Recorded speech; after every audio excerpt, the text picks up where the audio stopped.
नमस्कार दोस्तों।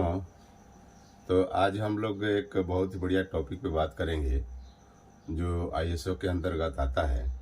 और ये बहुत बढ़िया ही टॉपिक है। आपको भी जानकारी होने के बाद बहुत ही बढ़िया खुशी होगी कि इसके बारे में शायद जानकारी नहीं थी। और ये हर जगह अपना जहाँ भी हम काम करते हैं वहाँ इस टाइप का रिस्क असेसमेंट जो है ना रहता है। तो आईएसओ के अंतर्गत एक आता है हीरा। एक हीरा आता है, बहुत ही बढ़िया टॉपिक है। और हीरा का मतलब होता है कि hazard identification and risk assessment. तो इसके अंतर्गत में जहां हम लोग जो काम करते हैं, जिस एरिया में भी काम करते हैं, तो उसमें क्या है, एक टास्क रहता है, एक सब टास्क रहता है।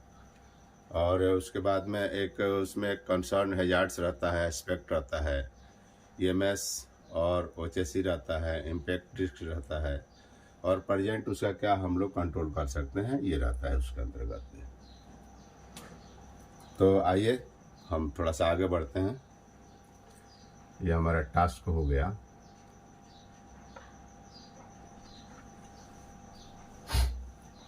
सब टास्क के बाद में हो गया सब टास्क।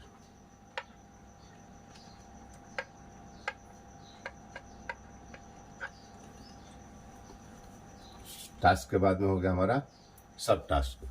अब इसके बाद में हमारा हो गया कंसर्न हैजार्ड्स।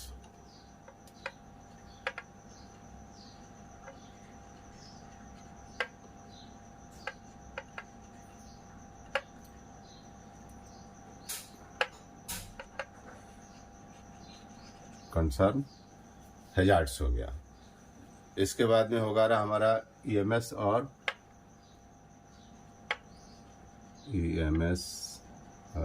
ओएचएस। ईएमएस और ओएचएस ये भी हमारा जो है उसी में आता है, अपना आईएसओ के अंतर्गत ही आता है। और इसके बाद में आता है impact and risk.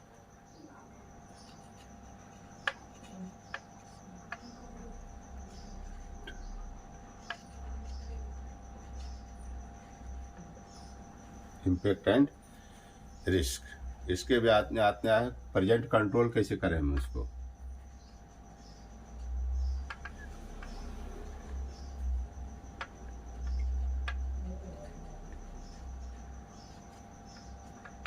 Present control कैसे करें इसको।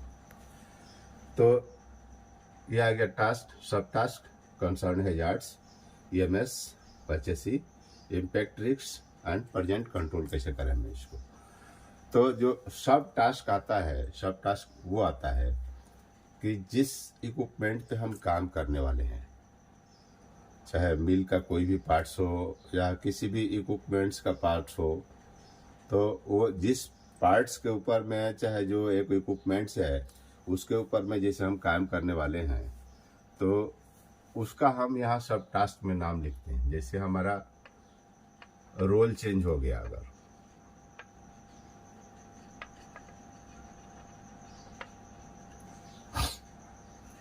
ये हमारा हो गया क्या, रोल चेंज। तो ये हो गया रोल चेंज। तो रोल चेंज में क्या क्या आता है हमारा, जैसे गाइड बॉक्स हो गया ओपन करने के लिए, गाइड बॉक्स हो गया, रेस्ट बारी हो गया,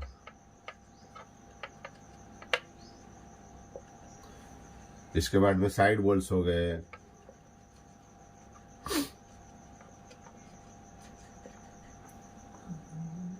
तो ये तो हमारा रोल चेंज का हो गया।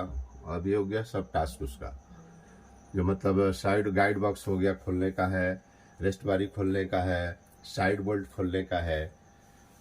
इसके बाद में वहाँ जो कंसर्न जो हैजार्ड्स जो रहता है हमारा, कंसर्न जो है हैजार्ड्स रखता है, तो वो वहाँ पर हो सकता है कि आपको जो एरिया है, स्पिलेज एरिया है, या वहाँ पर ज़्यादा कचड़े वचड़े कुछ फैले हुए हैं, तो वो हो जाएगा हमारा spillage area.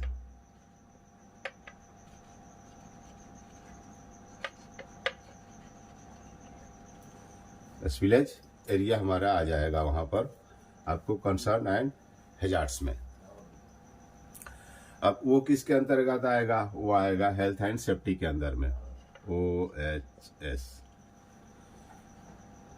Occupational health and safety के अंदर में ये हमारा असेसमेंट आएगा। अब रह गया उसका इम्पैक्ट, रिस्क क्या रहेगा उसके अंदर में।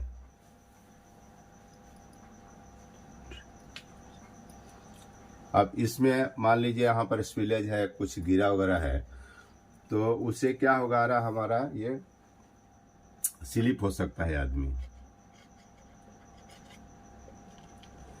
स्लिप हो सकता है। अनइवन सर्विस है, अनइवन जो सरफेस है जहाँ पर हम खड़ा होते हैं,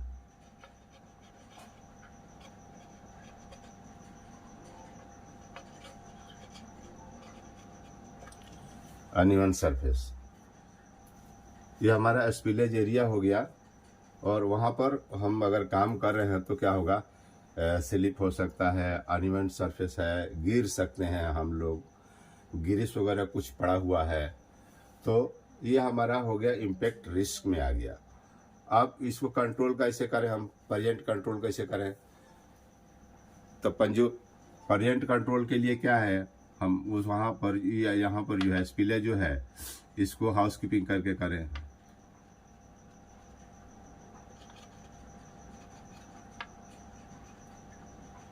हाउसकीपिंग करके करें वहाँ पर। इसके बाद में जो हम काम कर रहे हैं तो वो हमारा हाथ स्लिप ना हो और या हमारा पाँव स्लिप ना हो, तो उसके लिए क्या, हाथ अगर स्लिप नहीं हो उसके लिए हम क्या है, हैंड ग्लोव्स का यूज़ करें, पाँव में जो है गम बूट यूज़ करें वहाँ पर, अनइवन सरफेस एरिया है तो उसके लिए। तो ये क्या होगा कि हमारा जो कंट्रोल जो है, पर्जेंट कंट्रोल, हम इस तरीके से कंट्रोल कर सकते हैं उसको। फ्यूचर में भी क्या है, हम उस एरिया को पहले सफाई करवा लें, जहाँ भी काम करना है हमारे को सफाई करवा लें, और सफाई करने के बाद में क्या है, फिर हम काम करने के लिए जाएं। लेकिन तत्काल अगर जा रहे हैं तो वहाँ पर इस तरीके का जो है हजार्ड्स का और रिस्क का रहने की संभावनाएं ज़्यादा रहती है, क्योंकि पानी गिर रहा है, साथ में उसके थोड़ा सा ऑयली वगैरह भी हो सकता है उस एरिया का। तो इस टाइप का हमारा रिस्क असेसमेंट जो रहता है, हीरा जो रहता है,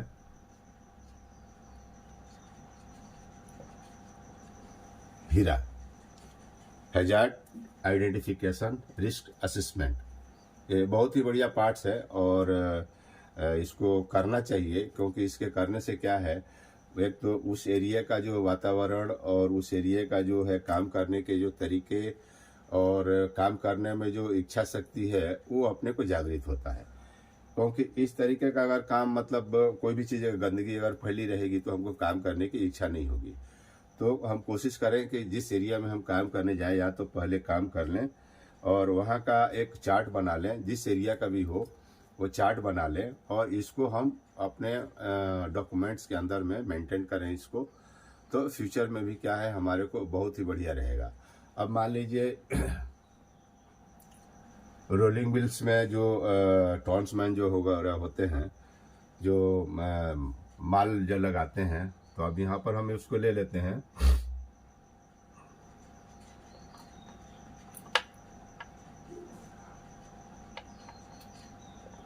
RM मिल रनिंग का ले लेते हैं, RM मिल रनिंग का ले लेते हैं। तो ये हमारा रनिंग का मिल हो गया। अब वहाँ पर क्या है कि जो आदमी जो काम कर रहे हैं, टॉन्समैन जो काम कर रहे हैं, वो कहाँ काम कर रहे हैं, हमारे हीट एरिया में काम कर रहे हैं वो। ये हो गया हमारा रफिंग मिल, रनिंग भी बोल सकते हैं, और रफिंग मिल हम ऑपरेशन में भी बोल सकते हैं। तो उसका जो सब टास्क में आएगा हमारा हॉट मटेरियल्स,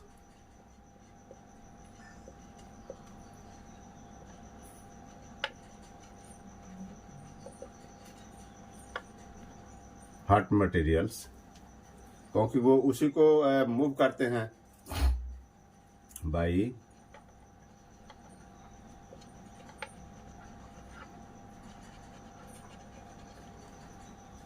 हॉट मटेरियल को मूव कौन करता है, टॉन्समैन मूव करते हैं।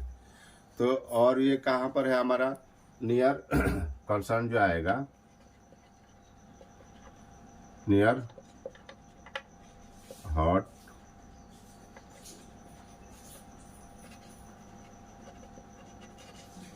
Near hot materials. कंसर्न जो हैजार्ड हो जाएगा हमारा नियर हॉट मटेरियल्स। और काम कौन कर रहा है? टॉन्समैन। तो रिस्क किसको रहेगा? टॉन्समैन को रिस्क रहेगा। तब टॉन्समैन को रिस्क रहेगा तो उसमें क्या आता है हमारा, वहां पर आएगा फिर ये OHSC आएगी हमारी, OHS, occupational health and safety के अंतर्गत ये हमारा आएगा।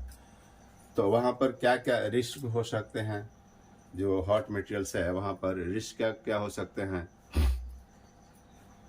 तो उसके लिए क्या है, बर्निंग हो सकता है,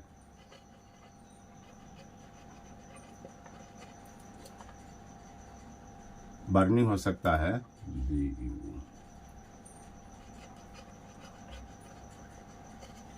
बर्निंग हो सकता है, पांव स्लिप हो सकता है,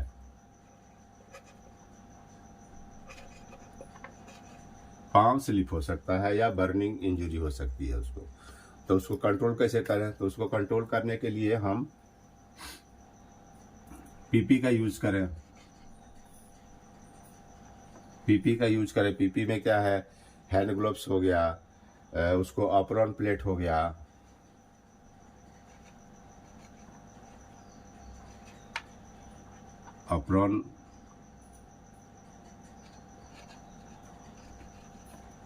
अप्रॉन क्लॉथ हो गया, हैंड ग्लोव्स हो गया,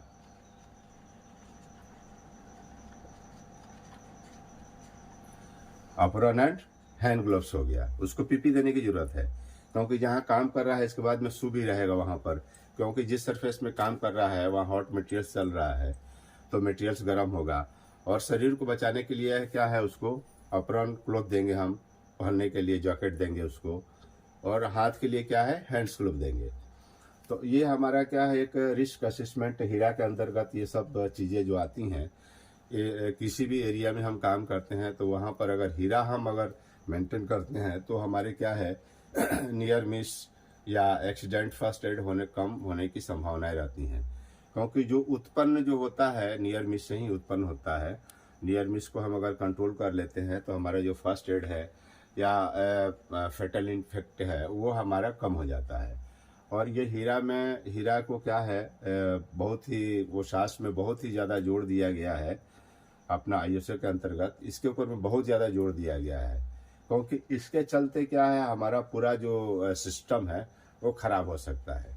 तो इसको अगर हम मेंटेन करते हैं तो हमारे को बहुत ही बढ़िया फ्यूचर में, एक तो हाउसकीपिंग बढ़िया रहेगी, काम करने में इच्छा लगेगा हमारे को, और हमारा काम भी जल्दी इम्प्रूव होगा। क्योंकि अगर हमारा ये सब चीज़ नहीं है तो पहले हम एरिया में जाएंगे, साफ़ सफाई करेंगे, उसके बाद हम जाएंगे काम करने के लिए, तो उसमें क्या हमारा टाइम लॉस होगा।